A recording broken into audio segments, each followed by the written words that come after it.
Japan के इतिहास का सबसे खतरनाक क्राइम माफिया सिंडिकेट याकूजा आज जापान से ऑलमोस्ट गायब हो चुका है। मगर इसकी वजह पॉलिटिक्स या पुलिस क्रैकडाउन नहीं है, बल्कि एक ऐसी जनरेशन है जिनके हाथों में बंदूकें नहीं बल्कि स्मार्टफोन्स है। जेन ज़ी।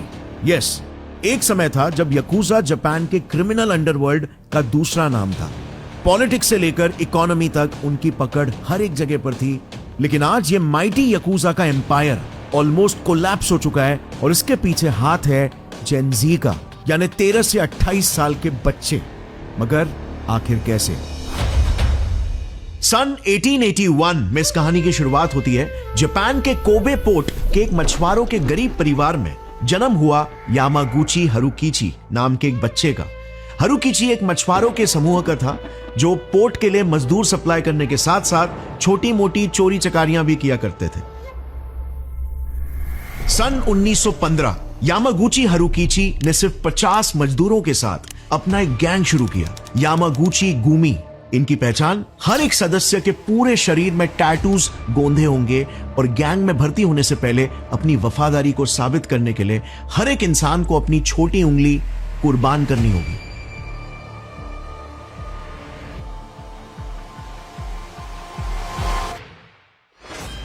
सन 1940 एक गरीब मछुआरे ने शुरू किया ये गैंग यामागुची गुमी सिर्फ कुछ ही सालों में जापान के इतिहास का सबसे खतरनाक क्राइम माफिया सिंडिकेट बन गया, जिसमें 2 लाख गैंगस्टर्स और 5200 गैंग्स शामिल हो गए। ये दिन दहाड़े जापान में प्रोस्टिट्यूशन से लेकर एक्सटॉर्शन, ड्रग्स की स्मगलिंग से लेकर इंसानों की तस्करी, हर एक किस्म के इलीगल काम करते थे और पुलिस इनका बाल भी बाका नहीं कर पाती। सन 1955 यामागुची गुमी ने अपनी एक पॉलिटिकल पार्टी भी खड़ी कर ली, इलेक्शंस भी जीत गए और 1955 में नोबुसुके किशी बन गए इस गैंग के जापान के पहले प्राइम मिनिस्टर। 1950s के दौर तक जापान के सारे टॉप सेलिब्रिटीज, बिजनेसमैन से लेकर बड़े से बड़े पॉलिटिशियंस, हर कोई इनकी कठपुतली बन चुके थे, इनके इशारों पर नाचा करते थे। इस गैंग ने जापान के 47 डिस्ट्रिक्ट्स में से 36 डिस्ट्रिक्ट्स पर पूरी तरीके से अपना कब्जा मचा लिया था। यहां तक कि 1960s के दौर तक तो जापान में कोई प्राइम मिनिस्टर भी इनकी रजामंदी के बगैर चुना ही नहीं जा सकता था। बट एक काफी आयरॉनिक बात बताऊं, इतने हीनियस क्राइम्स करने के बावजूद भी जापान में एक पुलिस सर्वे हुआ था और तब उसमें यह पता चला कि 10 में से हर एक जापानीज ने यह कहा कि उन्हें लगता है कि जापान में ये गैंग्स होने चाहिए, वो देश के लिए एक नेसेसरी ईवल है। アンダーグラウンドな世界にいるのかなっていう感じではあります。まあでもなくなっちゃったら、まあ昔からあるんだろうし、釣り合い方持ててればいいんじゃないですか。偉いんだみたいな感じで歩いてたんですけど、今は全然怖いと思ってません。जापान की पुलिस तक खुद इनकी तारीफ किया करती थी। उनके हिसाब से ये शिवलरस, ऑनररी जापानीज ट्रेडिशन के प्रतीक थे। इनफैक्ट उस दौर के कई जापानीज मूवीज में भी इन गैंग्स को एकदम कूल और देश के नेशनल हीरोज जैसे पोर्ट्रे किया गया। बट जापान में ऑर्गेनाइज क्राइम यानी कि गैंग कल्चर कोई नई बात बिल्कुल नहीं है। ये तो जापान में पिछले 300 सालों से चलते आ रहा है, जिन्हें उनकी भाषा में याकूजा कहते हैं। 17वीं सेंचुरी में याकूजा करीब 750 गैंग्स का एक माफिया सिंडिकेट था, जो छोटे मोटे जुर्म जैसे चोरी चकारी हो गई, गैम्बलिंग और ड्रग पेडलिंग किया करते थे। लेकिन याकूजास किसी आम गैंग्स की तरह बिल्कुल नहीं थे। इनके कुछ वैल्यूज थे, कुछ उसूल थे और ये हमेशा एक काफी वेल डिफाइंड हायरार्की में काम किया करते थे। इनमें बॉस को ओयाबुन यानी कि लीडर कहा जाता था और मेंबर्स को कोबुन यानी कि चाइल्ड माना जाता था, जो उनके बॉस के प्रति काफी लॉयल होते थे। इनमें एक रिवाज हुआ करता था कि कोबुन्स अक्सर गैंग ज्वाइन करते ही अपनी छोटी उंगली काटकर अपने ओयाबुन को गिफ्ट कर देते थे, ताकि वो उनके प्रति अपनी वफादारी दिखा सके। आज भी अगर आप देखोगे तो जापान में हर एक याकूजा की उंगली कटी हुई होती है और उनके पूरे शरीर में टैटूज बने हुए होते हैं, क्योंकि यही उनकी पहचान है। लेकिन करंटली जो जापान की सबसे बड़ी याकूजा गैंग है ना, उसका नाम है यामागुची गुमी, जिसकी शुरुआत 20th सेंचुरी में एक मछुआरे ने की थी। यामागुची हारुकीची एक मछुआरे थे जो एक छोटे याकूजा गैंग ओशिमा हिडेयोशी के लिए काम किया करते थे। लेकिन फिर 1915 में हारुकीची ने वहां पर काम कर रहे 50 पोर्ट वर्कर्स के साथ मिलकर एक मॉडर्न डे यामागुची गुमी गैंग की शुरुआत की। अब क्योंकि यामागुची गैंग पूरे लेबर कम्युनिटी से बनी थी, और वर्ल्ड वॉर 2 की तबाही के बाद तो जापान में रियल एस्टेट बिजनेस बूम पर था, तो इस गैंग ने लोगों से कंस्ट्रक्शन के कॉन्ट्रैक्ट्स लेना और तभी नए बन रहे नाइट क्लब से भी प्रोटेक्शन मनी लेना शुरू कर दिया, जिससे इनको अच्छा खासा प्रॉफिट होने लगा। अब इससे देखते ही देखते यामागुची गुमी गैंग काफी स्ट्रॉन्ग होते चले गए, लेकिन यहां तक भी ये बाकियों की तरह ही एक मामूली गैंग ही थे अंटिल लेट 1940s, जब इन पर CIA की नजर पड़ी। वर्ल्ड वॉर 2 के खत्म होने के बाद जैसे ही जापान ने सरेंडर किया, तभी एक तरफ एलाइड पावर्स के प्रेशर में आकर यूएस को जापानीज कम्युनिस्ट पार्टी के कई लोगों को मजबूरन रिहा करना पड़ा, जिनको उन्होंने इन्वेजन के बाद जेल में कैद करके रखा हुआ था। दूसरी तरफ इसी दौरान यूएसएसआर ने जापान में अपना वर्चस्व स्थापित करने के लिए वहां की एक पार्टी JCP को मैसिव फंडिंग देना शुरू कर दिए, जिससे ये पार्टी जापान में तेजी से फैलने लगे और अपनी सोशलिस्ट आइडियोलॉजी फैलाने लगे। इससे हुआ ये कि ये आइडियोलॉजी इतनी तेजी से फैलने लग गई कि एक समय में इस पार्टी में सिर्फ 100 मेंबर्स हुआ करते थे, लेकिन वहीं पर सिर्फ 2 सालों के अंदर 1 लाख तक ये मेंबर्स स्केल हो गए। यानी कि सिर्फ 2 साल में इनकी पार्टी की मेंबरशिप 1000% से बढ़ गई थी। और इससे हुआ ये कि 1949 के इलेक्शंस में जापानीज जनता ने JCP को इलेक्शंस भी जितवा दिए थे। अब जाहिर है जापान की जनता के बीच कम्युनिज्म की इस बढ़ती पॉपुलैरिटी को देखकर यूएस काफी इनसिक्योर हो गया, और इसीलिए फिर तब के US army general Douglas MacArthur, जो उस वक्त यूएस इन्वेजन के बाद जापान के इंचार्ज थे, उन्होंने पहले तो JCP को बैन करने के ऑर्डर्स जारी कर दिए। दूसरी बात, उन्होंने एक मैसिव एंटी कम्युनिज्म ड्राइव को लॉन्च कर दिया, जिसमें उन्होंने कम्युनिस्ट पार्टी से अलाइंड 11,000 गवर्नमेंट एम्प्लॉइज को जॉब से फायर कर दिया। यूएस गवर्नमेंट डेस्परेट थी कैसे भी करके, कुछ भी करके जापान में कम्युनिस्ट इन्फ्लुएंस रोकने के लिए, और तभी उनकी नजर पड़ी यामागुची गुमी गैंग पर।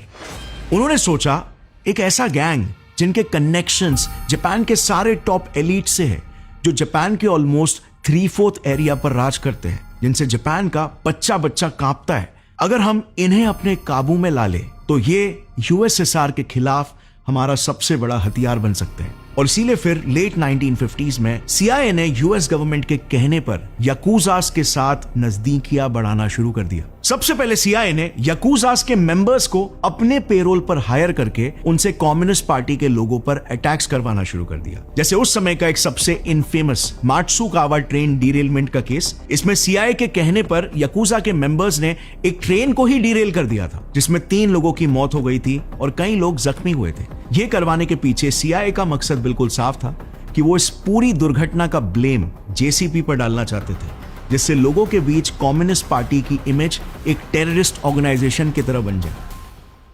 इसके बाद CIA ने एक फेमस लेफ्टिस्ट राइटर वटारू काजी, जो कि यूएस मिलिट्री के खिलाफ काफी लिखा करते थे, उनको भी याकूजा गैंगस्टर्स के थ्रू किडनैप करवा दिया और 1 साल तक छोड़ा ही नहीं। CIA ने उन्हें अपनी कस्टडी में रखा और ऐसे वार्निंग्स और भी राइटर्स को भेजे गए। ऐसे कई छोटे बड़े किडनैपिंग्स और अटैक्स यूएस ने याकूजास के थ्रू जापान में एग्जीक्यूट करवाए, जिससे इस गैंग का डर देश में और ज्यादा बढ़ता चला गया कि CIA के सपोर्ट से याकूजास अब ड्रग स्मगलिंग भी करने लग गए थे, जिससे उस समय याकूजास की तो ऑलमोस्ट आधी इनकम जनरेट हो रही थी। लेकिन on the other hand Japanese society में इसका इंपैक्ट इतना बुरा पड़ा कि इस ड्रग स्मगलिंग के वजह से 4 सालों के अंदर ही जापान में ड्रग यूज एकदम से स्केल हो गया। और हाँ, CIA की ये इन्वॉल्वमेंट की मैं जितनी भी कहानियां बता रहा हूं ना, ये सब कुछ CIA के खुद के डीक्लासिफाइड डॉक्यूमेंट्स में है। CIA खुद से बेसिकली प्राउडली बता रहा है कि उनके वजह से ही याकूजा इतनी बड़ी ऑर्गेनाइज्ड क्राइम गैंग बन पाई थी। इसके बाद धीरे धीरे करके याकूजास की एंट्री जापानीज मीडिया में भी होने लग गई। एक्चुअली में 1946 में जैसे ही टाओका काजुओ नाम के एक 3rd जनरेशन लीडर ने इस गैंग की गद्दी संभाली, उन्होंने एक टैलेंट मैनेजमेंट एजेंसी शुरू कर दी। इसमें बेसिकली याकूजास फेमस फिल्म स्टार्स और सेलिब्रिटी सिंगर्स को हायर करके उनके साथ मूवीज और म्यूजिक एल्बम्स प्रोड्यूस करते थे। याकूजास तब कई सारे फेमस सिंगर्स जैसे मिसोरा हिबारी और तबाता योशियो के साथ काम कर चुके थे। इवन वो कई सारे फेमस स्पोर्ट्समैन को भी मैनेज कर रहे थे, जैसे famous Japanese wrestler Ricky डोजान।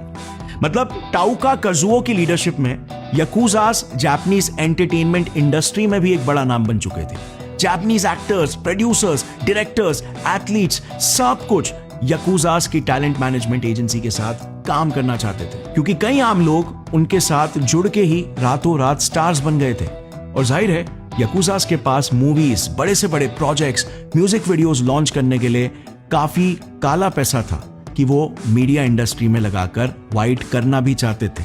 Japanese film industry से जुड़कर यामागुची गुमी गैंग एक फेमस गैंग बन गई थी।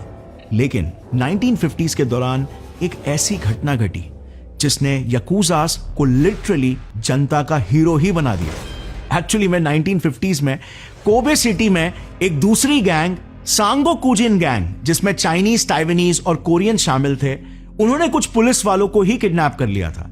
लेकिन जैसे हमने देखा कि पुलिस के पास कोई हथियार नहीं थे और इसीलिए वो लाचार हो गए थे। वो अपने लोगों को तो छोड़ो, वो खुद की जान ही नहीं बचा पा रहे थे और इसीलिए तभी मजबूरन पुलिस ने भी यामागुची गैंग से मदद मांग ली। इस बात पर यामागुचीज ने भी तुरंत हाँ बोल दिया और उन्होंने सांगोकुजिन गैंग्स पर हमला करके उनको कोबे सिटी से ऑलमोस्ट पूरी तरीके से खत्म ही कर दिया। अब इससे दो चीजें हुई, एक, पुलिस यामागुची के फेवर्स के तले दब गए और दूसरा, सांगोकुजिन गैंग जो जापानीज नहीं थे उनको खत्म करने के बाद यामागुची गैंग की एक इमेज एक नेशनलिस्ट गैंग की जैसे बन गई। लोगों के दिमाग में उनके प्रति एक ऐसा नजरिया बन गया कि यामागुचीज तो अच्छे लोग हैं जो देश के हित में काम करते हैं। लोग लिटरली उन्हें अपना आइडल्स मानने लग गए, अपना हीरो मानने लग गए, क्योंकि इस गैंग ने एक नॉन जापानीज फॉरेनर गैंग को खत्म कर दिया था और अपने देश की हिफाजत की थी। यहां से तो यकूजास की किस्मत पूरी तरीके से ही बदल गई। जापान में अब एक मेजर कल्चरल शिफ्ट आ गया था। वहां पर गैंग कल्चर एकदम से बढ़ गया क्योंकि जापानीज यूथ अब पुलिस और आर्मी से ज्यादा एक गैंग पर विश्वास करने लगी थी। खुद यूएस गवर्नमेंट डेटा बताता है कि साल 1958 से लेकर 1963 तक सिर्फ 5 सालों में यकूजा गैंग मेंबर्स 150% से बढ़कर करीब 2 लाख हो गए थे। मतलब आप सोचो, जापान की आर्मी से भी ज्यादा जापानी गैंगस्टर्स बन चुके थे। कई सारे नए नए छोटे बड़े गैंग्स भी खड़े हो चुके थे।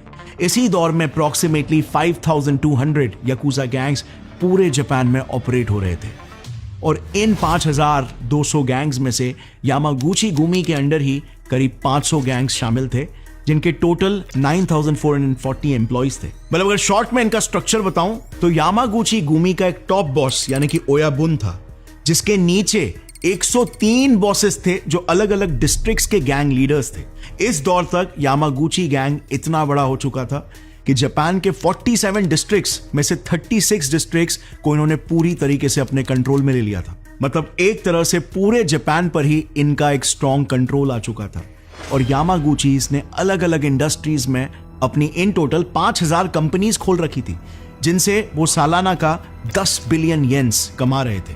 और ये मैं 1950s की बात कर रहा हूं, भूलना मत।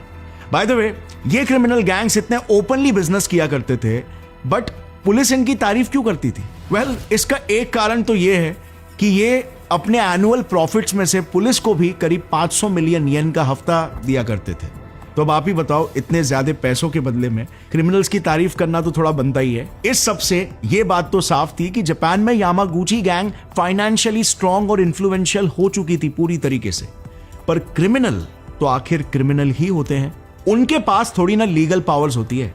यह कमी यामागुची को भी महसूस हुई और इसीलिए अपनी पॉलिटिकल पावर को बढ़ाने के लिए इन्होंने पॉलिटिशियंस को भी सपोर्ट करना चालू कर दिया। ये उनको प्रोटेक्शन देने में, पॉलिटिकल रैलीज में, पॉलिटिशियंस के ओपोनेंट्स को साफ करने में, डिलीट करने में मदद किया करते थे। लेकिन 1955 में तो यामागुची ने पॉलिटिकल पार्टी ही अपनी खड़ी कर दी, जो बाय द वे आज तक जापान की रूलिंग पार्टी है। इनफैक्ट पार्टी बनाने के कुछ ही सालों में ही इन्होंने अपने कैंडिडेट को पीएम तक बना दिया।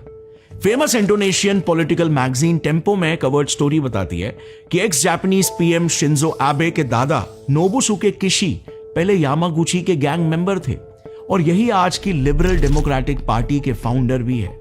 एक्चुअली में इस पार्टी के फाउंडेशन की हिस्ट्री भी बड़ी इंटरेस्टिंग है। फेमस यूएस जर्नलिस्ट टिम वाइनर ने अपनी किताब लेगेसी ऑफ एशेस में यह बताया कि जब 1949 में इलेक्शंस हुए थे, उसके बाद लेफ्ट पार्टी स्ट्रांग हो रही थी। तब नोबुसुके किशी ने सीआईए की सहमति से और उनकी मदद से भी सारे राइट विंग को एक साथ लाया था और यामागुची गैंग की फंडिंग्स को यूज करके उन्होंने एक लिबरल डेमोक्रेटिक पार्टी एलडीपी की स्थापना की। सीआईए की बैकिंग इतनी स्ट्रांग थी कि अपने पहले ही 1955 इलेक्शंस में एलडीपी फुल स्विंग मेजॉरिटी के साथ जीत गई और गैंगस्टर नोबुसुके किशी बन गए जापान के पहले प्रधानमंत्री जो यामागुची गुमी याकुजास से एफिलिएटेड थे। नाउ क्योंकि अब एक तरह से याकुजास लीगली जापान पर राज ही कर रहे थे, तो इनके गैंग्स को भी जापान में लीगल स्टेटस मिलने में क्या ही हर्जी थी। ये फोटोज आप देख रहे हो, जापान में 1960 से ही याकुजा गैंग्स ऐसे ऑफिसेस खोलकर अपने इलीगल बिजनेसेस ओपनली ऑपरेट करने लग गए थे। यह दुनिया का इकलौता ऐसा क्रिमिनल गैंग था जो क्राइम करने के बाद ओपनली प्रेस कॉन्फ्रेंस करते थे। आने वाले कई दशकों तक यामागुची गुमी गैंग ने अंधाधुंध राज किया, उनको रोकने वाला कोई भी नहीं था। लेकिन जुलाई 1981 में इनकी कहानी में एक बड़ा ट्विस्ट आ गया। इस साल यामागुची के थर्ड जनरेशन लीडर काजुओ टाओका की मौत हो जाती है। अब गैंग का अगला लीडर कौन बनेगा, इसको लेकर टसल चालू हो जाता है। इस टसल में मसाहिसा ताकेनाका और हिरोशी यामामोटो, ये दोनों स्ट्रॉन्ग याकुजा लीडर्स, खुद को यामागुची का ओयाबुन बनाना चाहते थे। इस उलझन को सुलझाने के लिए आखिर में 104 सब गैंग के हेड्स ने वोटिंग बिठाई। इस वोटिंग में मसाहिसा टाकेनाका को 57 वोट्स मिले और वो यामागुची का नया ओयाबुन बन गया। खुद की हार से तिलमिलाकर हिरोशी यामामोटो ने अपने साथ 18 सपोर्टिंग गैंग लीडर्स को लेकर इचिवाकई नाम से एक नया याकुजा ग्रुप ही बना दिया। कुछ ही समय में इचिवाकई के साथ 6000 मेंबर्स जुड़ गए, जो यामागुची गुमी के उस वक्त के आधे मेंबर्स के बराबर थे। अब हालांकि यामागुची ने कई अलग अलग हथकंडे अपनाकर इचिवाकई में गए 6000 लोगों में से 3000 लोगों को वापस अपने में शामिल कर भी लिया। लेकिन यह हार यामामोटो से बर्दाश्त नहीं हुई और इसीलिए 26 जनवरी 1985 को यामागुची के बॉस टाकेनाका पर हमला करके उनका मर्डर कर दिया जाता है। इसके बाद यामागुची ने इचिवाकई के खिलाफ एक वॉर डिक्लेयर कर दिया। यह होते ही पुलिस ने यामागुची के ऑफिसेस पर रेड किए और उनके सारे वेपन्स जब्त कर लिए। बट इससे भी वो रुके नहीं, उन्होंने यूएस की मदद से रॉकेट लॉन्चर्स और मशीन गन्स मंगवाए और इचिवाकई के खिलाफ इस जंग को जारी रखा। बस यही जंग जापान के 300 साल पुराने गैंग कल्चर के लिए एक बहुत बड़ा मोड़ साबित हुई। उस वक्त जापान में 200 से ज्यादा आर्म्ड शूटिंग्स हुए। इस गैंग वॉर के बीच में से आम जनता को बाहर निकालना बहुत मुश्किल हो चुका था और अब लोग इन गैंग्स और उनकी आपसी झगड़े से परेशान हो रहे थे। इसके बाद फिर 2 ऐसे ट्रिगर पॉइंट्स हुए जिससे जापान की सरकार, जो खुद पहले याकुजास का साथ दिया करती थी, वो अब एकदम से इनके खिलाफ हो गई और एक नेगेटिव सेंटिमेंट ओवरऑल डेवलप होने लगा। सो 1980s में ना जापान में एक बड़ा इकोनॉमिक डाउनफॉल चल रहा था। लेकिन इस इकोनॉमिक डाउनफॉल में भी याकुजास ने आम बिजनेसेस से प्रोटेक्शन मनी लेना बंद नहीं किया था। इससे लोग याकुजा से परेशान हो ही रहे थे। फिर इसी दौरान, जैसे आप चार्ट में देख सकते हो, जापान में ड्रग्स का भी यूजेज काफी बढ़ चुका था और ऊपर से ऐसे दौर में रुकना तो दूर, उल्टा याकुजास ने एक नया सिंथेटिक ड्रग साउथ कोरिया से इंपोर्ट करना भी शुरू कर दिया था।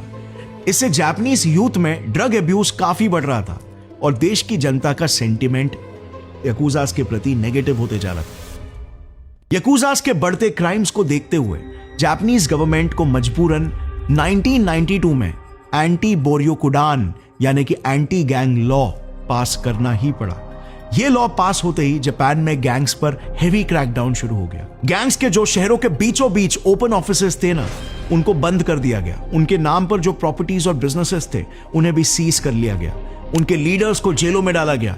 पब्लिक भी अपने घरों और ऑफिसेस के बाहर जिस तरीके से एंटी याकुजा पोस्टर्स लगाने लग गए, उससे उनके कंप्लीट सोशल बॉयकॉट की एक लहर ही फैल गई। इस सब से बाय द एंड ऑफ 1994 देश की इन टोटल 192 गैंग्स कंप्लीटली खत्म हो गई थी। लेकिन यहां पर असली गेम चेंजर थे 2011 में लाए गए याकुजा एक्सक्लूजन ऑर्डिनेंसेस।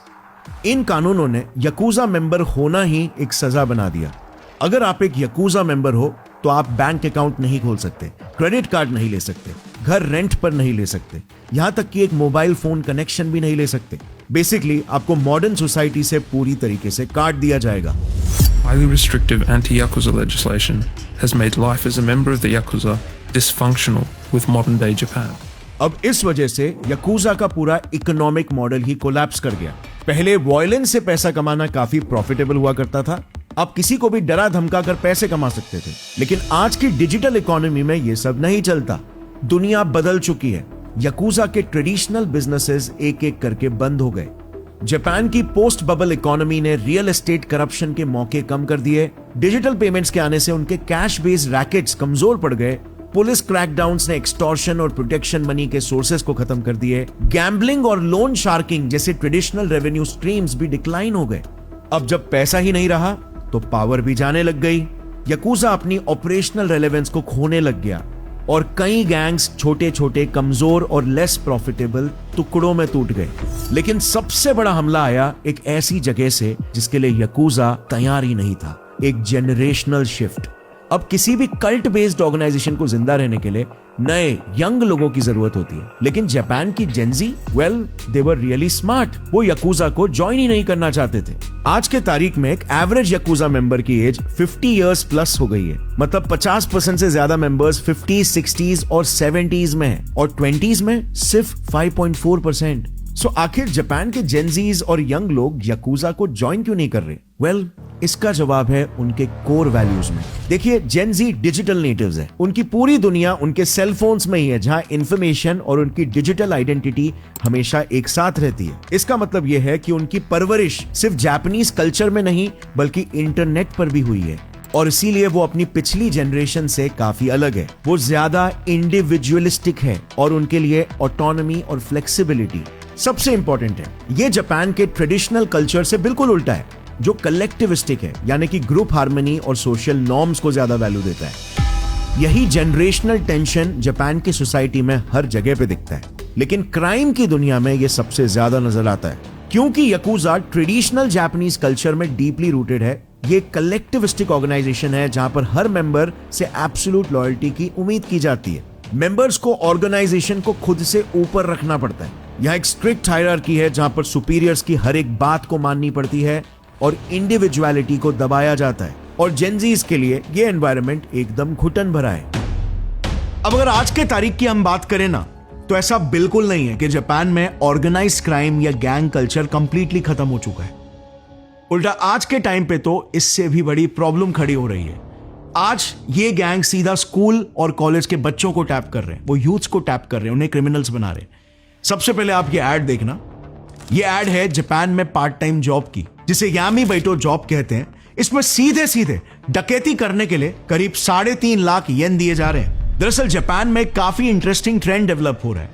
15 से 20 साल के यंग लड़कों से गैंग्स चोरी करवा रहे हैं। इन गैंग्स को वहां की पुलिस टोकुर्यू बुला रही है, जो बच्चों को पार्ट टाइम जॉब ऑफर करने के नाम पर ऑनलाइन ही उनको इंस्ट्रक्शंस देकर उनसे चोरी करवा रहे हैं और क्राइम्स करवा रहे हैं। जापान की पुलिस ने अब तक 10,000 टोकुर्यूज को पकड़ा है और 2023 में तो टोक्यो पुलिस ने 6 ऐसे लोगों को अरेस्ट कर लिया था जिन्होंने ऐसे ही सोशल मीडिया पर पार्ट टाइम जॉब्स में फंस कर घड़ी और सोने की दुकान में से 300 मिलियन येन्स, जो कि $1.92 मिलियन होता है, उसकी चोरी कर ली थी।